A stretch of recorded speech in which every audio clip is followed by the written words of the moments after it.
મારું નામ ઇરફાનભાઈ દાવા, હું એમઆઈએમ પાર્ટી જિલ્લા પ્રમુખ છું. જે દિવસે ઘટના બની 22/7/2023ના મને બીજા દિવસે એક ફોન દ્વારા માહિતી મળી કે સેશન નવા ગામમાં દિયોદરના એક ભાઈને મોબ લીચીનમાં મારવામાં આવ્યો છે. તો સિવિલમાં અમને લાવવામાં આવ્યા. તો હું 23/7/2023ના તો સિવિલમાં ગયો. મને એમના મોટા ભાઈ મળ્યા. એમના મોટા ભાઈને બધી વાત કરી.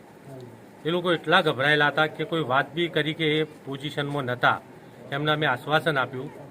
જ્યારે અમે એમ કહીએ છીએ કે પોલીસ તંત્ર, બનાસકાંઠા પોલીસ તંત્ર આટલું મજબૂત હોવાના કારણે બી આવું બનાસકાંઠાના અંદર ઘટતું હોય તો બહુ શરમદાયકની વાત છે. અમે એસપી સાહેબને બી રજૂઆત કરી છે. અમારું એક જ નિવેદન છે કે તાત્કાલિક આનું નિરાકરણ આવે અને જે આરોપી બહાર ફરી રહ્યા છે એને તાત્કાલિક એરેસ્ટ કરવામાં આવે. આજ બી ગામના માણસો અમે મુલાકાત લીધી, બહુ ડરેલા લાગે છે ગામના માણસો.